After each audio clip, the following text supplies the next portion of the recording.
نحمده ونصلي على رسوله الكريم اما بعد اعوذ باللہ من الشیطان الرجیم بسم اللہ الرحمن الرحیم ذلك الكتاب لا ريب فيه هدى للمتقين وقال تعالى في موضع آخر شهر رمضان الذي أنزل فيه القرآن هدى للناس وقال تعالى في موضع آخر إنا أنزلناه في ليلة القدر وما أدراك ما ليلة القدر ليلة القدر خير من ألف شهر وقال تعالى في موضع آخر وَلَنَبْلُوَنَّكُمْ بِشَيْءٍ مِّنَ الْخَوْفِ وَالْجُوعِ وَنَقْصٍ مِّنَ الْأَمْوَالِ وَالْأَنفُسِ وَالثَّمَرَاتِ وَبَشِّرِ الصَّابِرِينَ وقال تعالى في موضع آخر من يطع الرسول فقد أطاع الله صدق الله العظيم۔ آج بڑا بابرکت اور محترم گھڑی ہے کہ آج اللہ تبارک و تعالی نے ہمیں قرآن کریم کی تکمیل اور اسی طرح تراویح پڑھنے کی اور مکمل طور پر سنجیدگی کے ساتھ قرآن کریم سننے کی اللہ تبارک و تعالی نے ہم تمام لوگوں کو توفیق مرحمت فرمائی۔ اس پر ہم اللہ تبارک و تعالی کا کتنا بھی شکریہ ادا کریں اتنا کم ہے۔ کیوں؟ کیونکہ جو رمضان ہے، اور میں ایک بات کہتا ہوں کہ ہمیں غور و فکر کرنا چاہیے کہ اللہ تبارک و تعالی نے یہ سب مہینوں کو بنایا، تمام تر چیزوں کو اللہ تبارک و تعالی نے تخلیق کیا، اور تمام مہینے محترم ہیں، تمام مہینوں کو اس نے بنایا، لیکن یہ رمضان کا مہینہ خاص طور سے اللہ تبارک و تعالی نے ہمیں عطا کیا، اور اس کا نام بھی اپنے نام پر رکھا اللہ تبارک و تعالی نے، رمضان، شہر رمضان الذی انزل فیہ القرآن ھدی للناس۔ اور پھر اللہ تبارک و تعالی نے اس محترم اور پاکیزہ مہینے کے اندر قرآن کریم کو نازل کیا، قرآن کریم کو مکمل کیا۔ اس کے بعد پھر اللہ تبارک و تعالی نے ہمیں اس مہینے کے اندر، اس کی آواز کم کرو گی،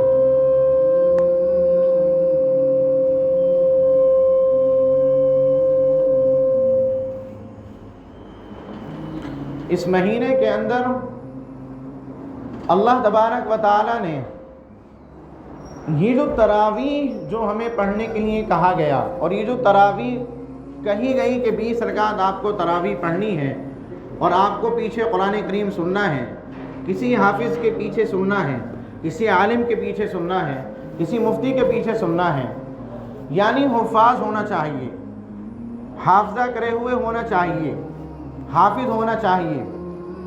یہ جو اللہ تبارک و تعالی نے 11 مہینے کے لیے منع کر دیا، یہ صرف رمضان المبارک میں اللہ تبارک و تعالی نے تراویح کو ہمارے لیے مقرر کیا، اور کہا کہ آپ لوگوں کو تراویح پڑھنی ہے اور عشاء کے بعد پڑھنی ہے۔ پابند بنایا اللہ تبارک و تعالی نے کہ اس کو پڑھو، اس کے پڑھنے کے بڑے ثواب ہیں۔ آپ علیہ الصلاۃ والسلام ارشادات فرما گئے ان چیزوں کے بارے میں، صحابہ کے قول ہمارے پاس موجود ہیں، بڑے بڑے صحابہ کے قول ہمارے پاس موجود ہیں، بڑے بڑے تابعین، ائمہ مجتہدین نے ان رکعتوں کو، اس تراویح کو پڑھا ہے۔ غور و فکر کرنا یہ چاہیے کہ اللہ تبارک و تعالی نے صرف اسی مہینے میں 20 رکعتیں کیوں دی ہمیں؟ مہینے تو 11 اور بھی ہیں اللہ تبارک و تعالیٰ کے۔ اللہ تبارک و تعالیٰ نے کہیں نہیں کہا کہ آپ کو 20 رکعت پڑھنی ہے 11 مہینہ، لیکن اللہ تعالیٰ نے کہا کہ اس رمضان آپ کو 20 رکعت پڑھنی ہے۔ اس کے بعد پھر اللہ تبارک و تعالیٰ نے اور جو ایک بہت عظیم نعمت سے جو ہمیں نوازا وہ ہے روزہ۔ یا ایھا الذین آمنوا کتب علیکم الصیام کما کتب علی الذین من قبلکم لعلکم تتقون۔ کہا کہ ہم نے تم پر روزے فرض کیے ہیں۔ کیوں فرض کیے ہیں؟ تاکہ ہم پرہیزگار ہو جائیں، تاکہ ہم گناہوں سے بچنے والے ہو جائیں، تاکہ ہم لغویات سے بچنے والے ہو جائیں، تاکہ ہم نماز کے پابند ہو جائیں، تاکہ ہم اللہ اللہ کرنے والے بن جائیں، تاکہ ہم آپ علیہ الصلاۃ والسلام کی سنتوں کی اتباع کرنے والے بن جائیں، تاکہ ہم آپ علیہ الصلاۃ والسلام کی اطاعت کرنے والے بن جائیں۔ اللہ تبارک و تعالیٰ نے یہ روزہ ہمیں یوں عنایت فرمایا۔ اس کے بعد اللہ تبارک و تعالیٰ نے اس مہینے کے اندر وہ تمام تر چیزیں کہ جو حلال ہوتی ہیں عام اوقات کے اندر، اللہ تبارک و تعالیٰ نے ان کو حرام کر دیا۔ کہہ دیا کہ جب روزہ رکھ لو گے تو آپ لغویات سے بچنا پڑے گا، روزہ رکھ لو گے تو جماع نہیں کر سکتے، روزہ رکھ لو گے تو بیوی کے پاس جانے کی اجازت نہیں ہے، روزہ رکھ لیا تو پھر اب جھوٹ سے ہی بچنا ہے، روزہ رکھ لیا تو اب گالی اور گلوچ سے ہی بچنا ہے، روزہ رکھ لیا کسی پہ تہمت لگانے سے ہی بچنا ہے۔ اور یہ ایک روزہ اتنی پرفیکٹ چیز ہے کہ جو ہمیں ان تمام 76 چیزوں سے روکنے پر قادر ہے۔ بتانا مقصد یہ ہے کہ یہاں پر وہ تمام لوگ بیٹھے ہوئے ہیں کہ جنہوں نے میرے پیچھے قرآن کریم کو سنا ہے۔ قرآن کریم کا تھوڑا سا تعارف میں آپ حضرات کے سامنے رکھتا چلوں تاکہ قرآن کریم کو جو ہم نے پیچھے پڑھا ہے اس میں کیا کیا مضمون آئے، اس میں اللہ تبارک و تعالی ہم سے کہنا کیا چاہتا ہے۔ سب سے پہلی چیز تو یہ ہے کہ یہ رمضان جو آتا ہے یہ ہمیں بتانے کے لیے آتا ہے کہ اس قرآن کریم کو، فرقان حمید کو ہم پڑھیں اور اس کو سمجھنے کی کوشش کریں۔ صرف حافظ کے پیچھے قرآن کریم کو سن لیا بس ہو گیا نہ، صرف ہم نے کہیں جا کے کسی کے بیٹھ کے کچھ سن لیا ہو گیا نہ۔ اللہ تبارک و تعالیٰ اور تمام آپ علیہ الصلاۃ والسلام کے ارشادات یہ ہیں کہ ہم سے قرآن کیا مطالبہ کر رہا ہے ہم اس کو دیکھیں۔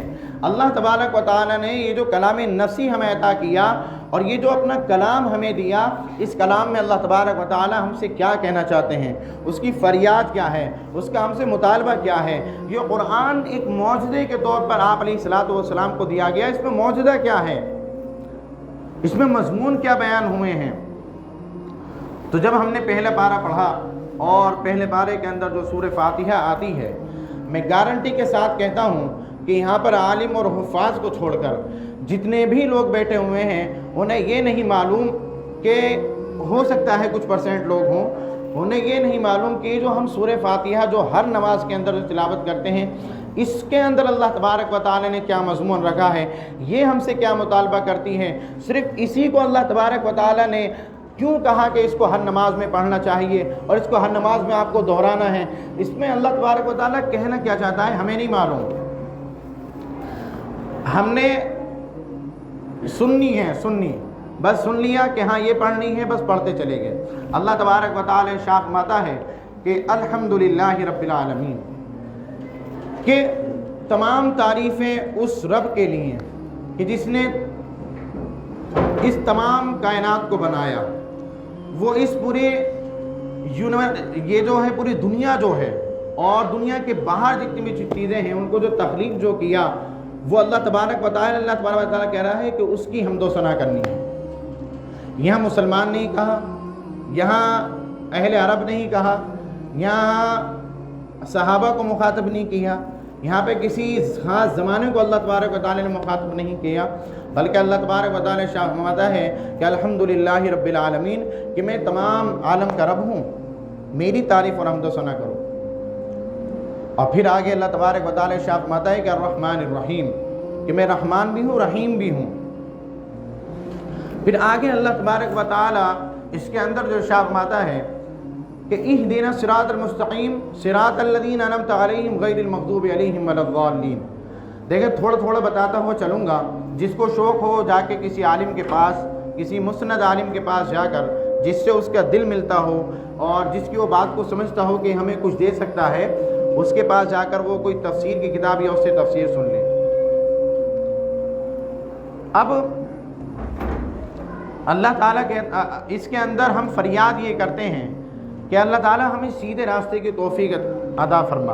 اہدنا الصراط المستقیم صراط الذین انعمت علیہم، ان لوگوں کے راستے کی توفیق عطا فرما، ان لوگوں کے راستے پر چلنے کی توفیق نصیب فرما کہ جن پر تو نے اپنا انعام کیا ہے، کہ جن پر تو نے اپنا فضل کیا ہے، غیر المغضوب علیہم ولا الضالین، اور ان لوگوں کے راستے پر مت چلا کہ جن پر تیرا غضب نازل ہوا۔ کتنی بہترین دعا اللہ تبارک و تعالی نے سورہ فاتحہ کے اندر رکھ دی۔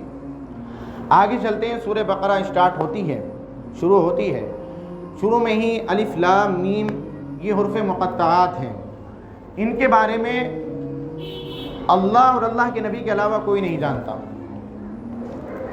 اس کا صرف اور صرف علم یا تو اللہ تعالیٰ کو ہے یا پھر آپ علیہ الصلوۃ والسلام کو تھا۔ اس کے بعد میں اسٹارٹ جو ہوتا ہے قرآن کریم کہ ذالک الکتاب لا ریب فیہ، کہ یہ وہ کتاب ہے کہ جس کے اندر کوئی شک و شبہ نہیں۔ کیا مضمون اللہ تبارک و تعالیٰ نے اس کے اندر شروع میں ہی رکھا۔ اللہ تعالیٰ کہہ رہا ہے کہ یہ وہ کتاب ہے کہ جس کے اندر کوئی شک و شبہ نہیں ہے، کوئی اتنی سی بھی شک کرنے کی گنجائش نہیں ہے اس کتاب کے اندر۔ آپ کو اس کے ہر فیصلے پر، ہر حکم پر عمل کرنا ہوگا، چاہے وہ آپ کے مزاج کے موافق بیٹھتا ہو یا نہ بیٹھتا ہو، چاہے آپ اسے پسند کرتے ہوں یا نہ کرتے ہوں۔ اللہ تعالیٰ کہتا ہے کہ شک کی گنجائش نہیں ہے۔ اگر کوئی یہ سوچے کہ زنا کی حد مقرر ہو گئی، اگر کوئی سوچے کہ لغویات سے بچنے کا حکم دے دیا، اگر کوئی سوچے کہ گرل فرینڈ بوائے فرینڈ کا رشتہ اس کے اندر نہیں رکھا گیا تو یہ ہمارے موافق نہیں ہے، نہیں۔ اللہ تعالیٰ کہتا ہے کہ ذالک الکتاب لا ریب فیہ، کہ اگر تمہیں اس کتاب پر عمل کرنا ہے تو سب سے پہلے اتنی سی شک کی بھی گنجائش آپ کو بالکل دور کرنی ہوگی۔ پھر کہتا ہے ھدی للمتقین، کہ یہ جو ہدایت ہے یہ متقیوں کے لیے ہے۔ اب متقین کون لوگ ہیں کہ جس سے یہ لوگ ہدایت پاتے ہیں، اس کی اللہ تبارک و تعالیٰ آگے خود وضاحت فرما رہے ہیں کہ الذین یؤمنون بالغیب ویقیمون الصلاۃ، کہ وہ لوگ جو غیب پر ایمان رکھتے ہیں وہ متقین ہیں۔ سب سے پہلی چیز جو ہے وہ ہے غیب پر ایمان لانا۔ اس کے بعد میں اللہ تبارک و تعالیٰ ارشاد فرماتا ہے کہ نمازوں کو جو لوگ قائم کرتے ہیں، نماز کی جو لوگ پابند کرتے ہیں، جو پابندی ہیں نماز کے، 5 وقتہ نماز پڑھنے کے عادی ہیں، اس کے آگے کو چلیے کہ اللہ تعالیٰ ارشاد فرماتا ہے والذین یؤمنون بما انزل الیک وما انزل من قبلک، پھر وہ اس چیز پر بھی ایمان لاتے ہوں جو ان سے پہلے نازل کیا گیا تھا، اور پھر اس چیز پر بھی ایمان لائے ہوں کہ جو ان پر نازل ہوا ہے۔ اور پھر ارشاد فرماتا ہے وبالآخرۃ ہم یوقنون، کہ آخرت پر ایمان یقین ہونا بہت ضروری ہے کہ ہم مرنے کے بعد اٹھائے جائیں گے۔ اب میں یہاں سے ایک نقطہ بیان کرتا چلوں کیونکہ وقت بہت تھوڑا لینا ہے کہ والذین یؤمنون بالغیب، غیب پر ایمان لانا۔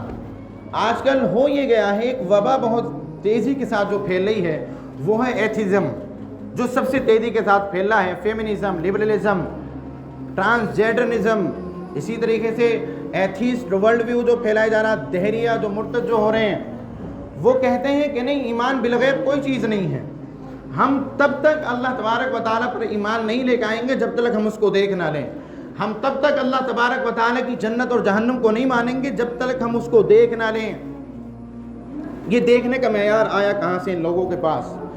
یہ جو ایتھیزم ہیں، اس نے یہ جو چیزیں گھڑی ہیں کہ آج پوری دنیا کے اندر اس کا بول بالا ہے، اور ہمارا ہر نوجوان اس کے شکنجے میں پھنستا جا رہا ہے، اور وہ بھی اس بات کو مانتے جا رہا ہے کہ ہاں اگر ہم کسی چیز پر ہمیں ایمان لے کر آنا ہے تو اس کے لیے ہمارا دیکھنا بہت ضروری ہے۔ کیوں بھائی، کیوں دیکھنا کیوں ضروری ہے؟ اب یہاں سے میں ایک نقطہ بیان کرتا چلوں اللہ تبارک و تعالیٰ کے بارے میں۔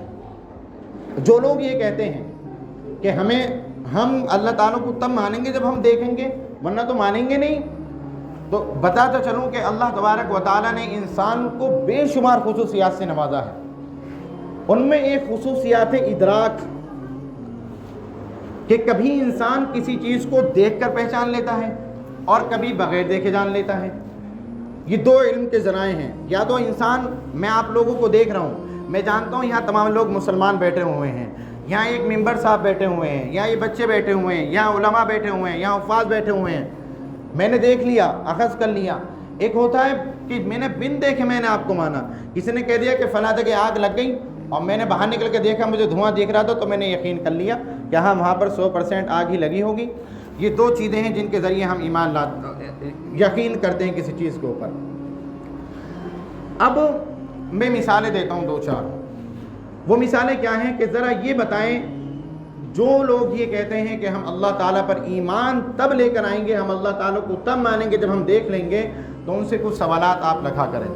سوال یہ رکھا کریں کہ ذرا بتائیں، آپ نے کبھی خوشبو کو دیکھا ہے؟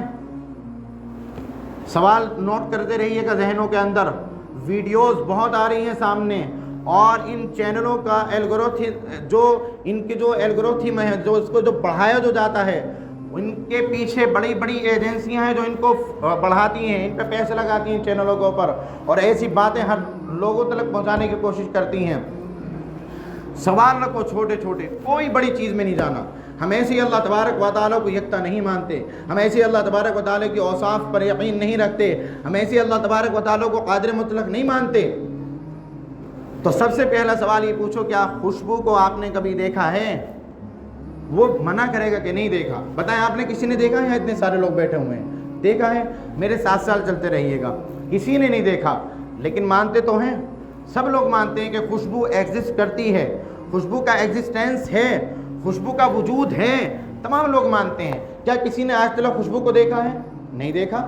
اسی طرح سردی ہوتی ہے، کیا کبھی سردی کو کسی نے دیکھا ہے؟ نہیں دیکھا. لیکن اس کا وجود ہے، اس کا ایگزسٹنس اس دنیا کے اندر موجود ہے، لیکن کسی نے نہیں دیکھا. کیا کبھی کسی نے بدبو کو دیکھا؟ کیا کبھی کسی نے خوشبو کو دیکھا؟ کیا کبھی یہ بتائیں کسی نے اپنی روح کو دیکھا ہے؟ نہیں دیکھا. لیکن تمام ورلڈ ویو کے لوگ اس چیز کو مانتے ہیں کہ روح موجود ہے. کیا کبھی کسی نے اپنے شعور کو دیکھا ہے؟ نہیں دیکھا. تمام لوگ یہ مانتے ہیں کہ انسان کے اندر شعور موجود ہے. کیا کبھی کسی نے اپنے دماغ کے اندر جو دماغ جو ہوتا ہے اس کے اندر، اور جس سے ہم باتیں نکالتے ہیں، اخذ کرتے ہیں، کیا کبھی کسی نے اس کو دیکھا ہے؟ تو جواب یہی ہے، ہم نے نہیں دیکھا. تو بھائی یقین تو رکھتے ہو آپ، ان کے ایگزسٹنس پر تو یقین رکھتے ہو، مانتے تو ہو. تو آپ نے ان چیزوں کو مانا بغیر دیکھے.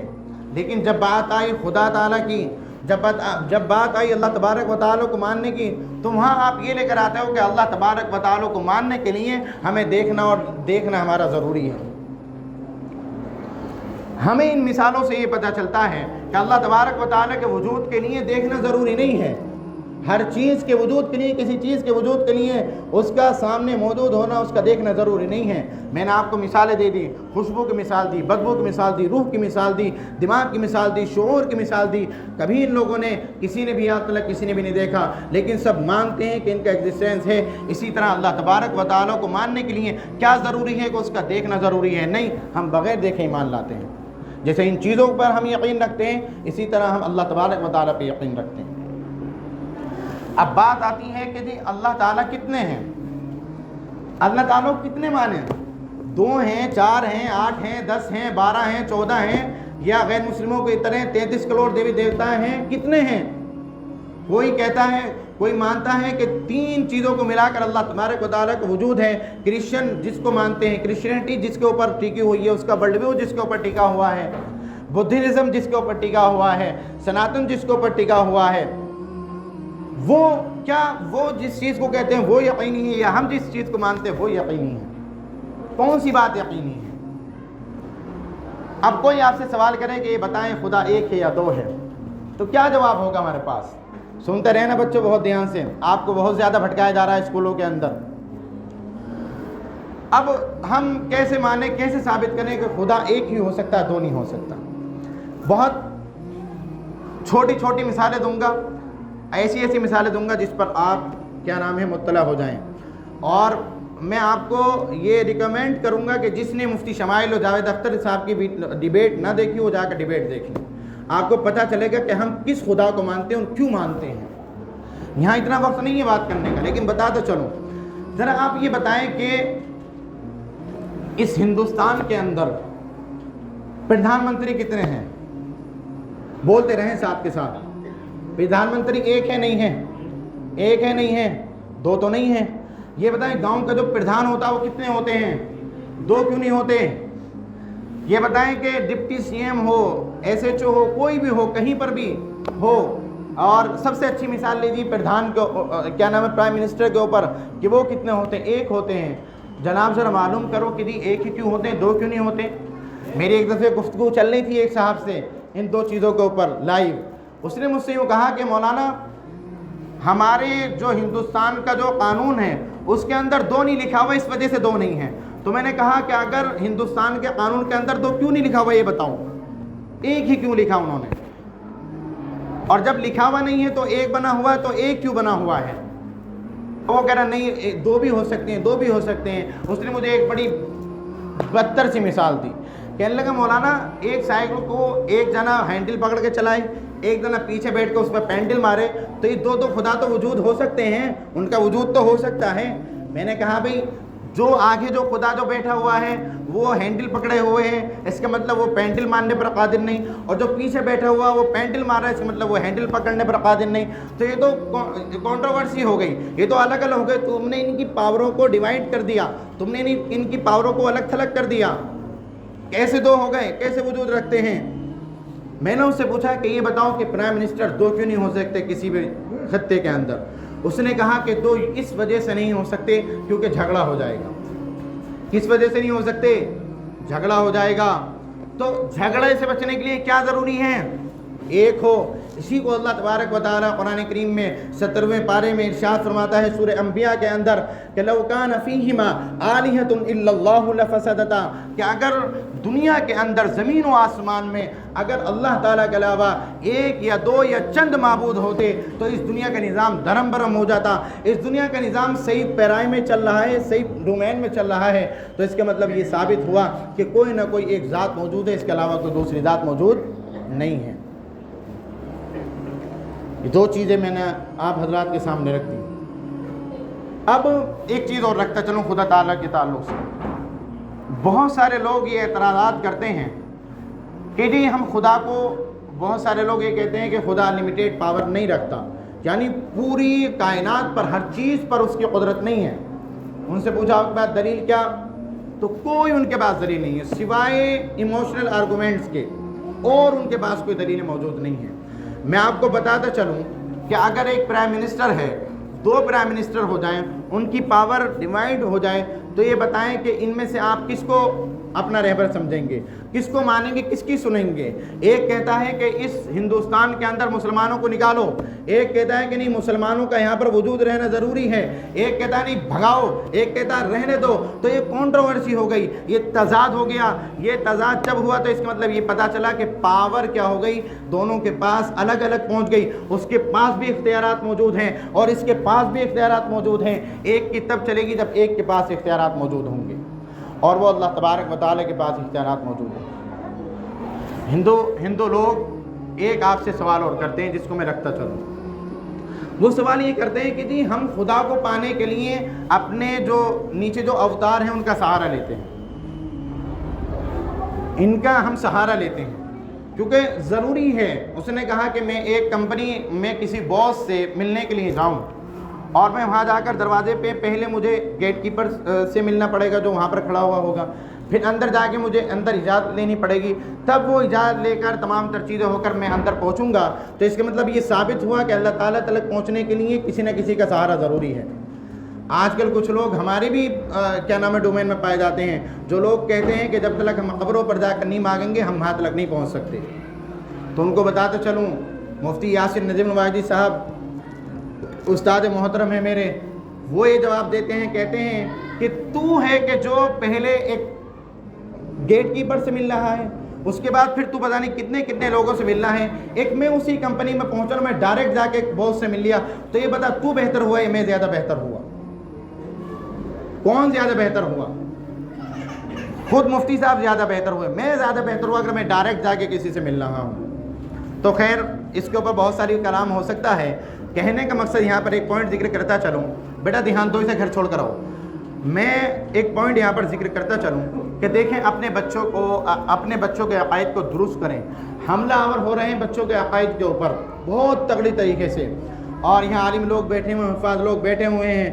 ان کو بتاتے چلوں کہ دوسرے پارے کے اندر اللہ تبارک و تعالیٰ نے یہ جو آیت جو نازل کی ہے کہ وَلَنَبْلُوَنَّكُمْ بِشَيْءٍ مِّنَ الْخَوْفِ وَالْجُوعِ وَنَقْصٍ مِّنَ الْأَمْوَالِ وَالْأَنفُسِ وَالثَّمَرَاتِ وَبَشِّرِ الصَّابِرِينَ, کہ ہم تم کو آزمائیں گے کہ کبھی پھلوں میں کمی کر کے, کبھی اولادیں چھین کر, کبھی رشتہ داروں سے دور کرا کر, کبھی دوستوں میں جھگڑے کرا کر, کبھی باپ سے الگ تلگ کر کے. اور کامیاب وہی لوگ ہیں کہ جو وَبَشِّرِ الصَّابِرِينَ شکر بھی کریں اور اس کے ساتھ ساتھ صبر بھی کریں. اس آیت کو میں جوڑتا ہوں سورہ عصر سے, بہت دھیان سے سنیے گا. یہ عالم لوگ جتنے بیٹھے ہوئے ہیں, حفاظ لوگ, وہ ذرا توجہ رکھیے گا بہت دھیان سے.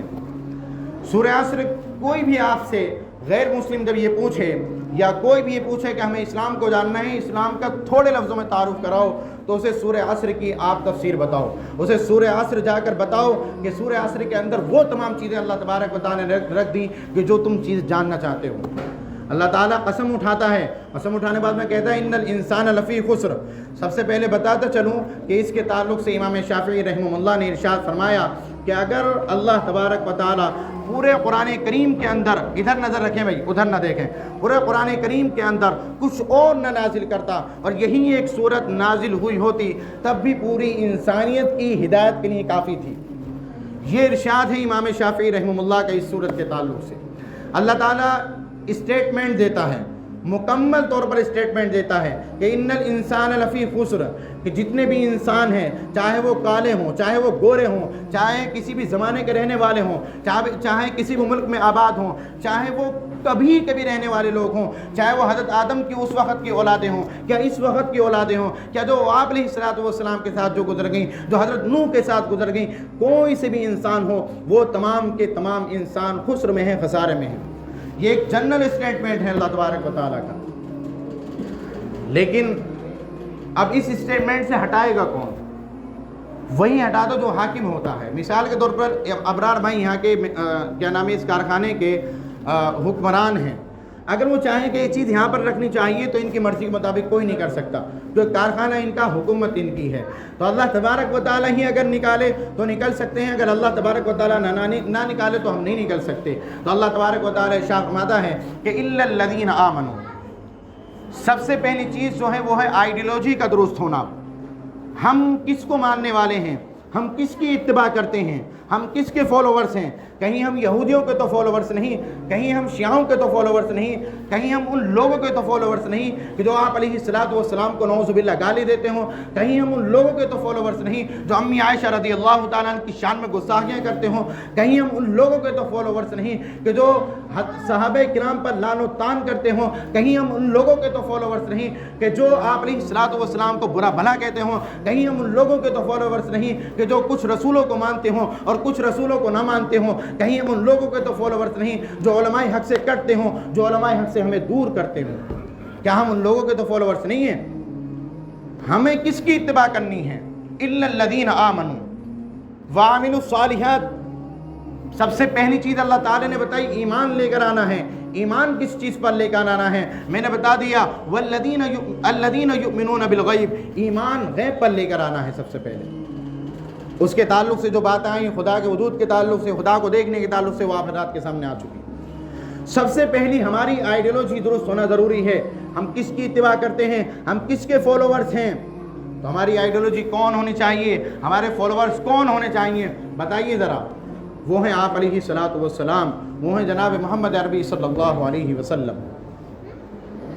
پھر اللہ تعالیٰ ارشاد فرماتا ہے کہ وَعَمِلُوا الصَّالِحَاتِ، کہ جب ایمان لے آئے، اللہ تعالیٰ پر یقین ہو گیا، اللہ تعالیٰ کو مان لیا، اللہ تبارک و تعالیٰ کو ایک جان لیا، آپ علیہ السلام کو مان لیا، تمام رسولوں کو مان لیا، آپ علیہ السلام کی رسالت کو تسلیم کر لیا، تو پھر اللہ تبارک و تعالیٰ ارشاد فرماتا ہے کہ وَعَمِلُوا الصَّالِحَاتِ۔ بھائی آگے کو ہو جائے، یہاں سے آگے کو ہو جاؤ جلدی، شاباش۔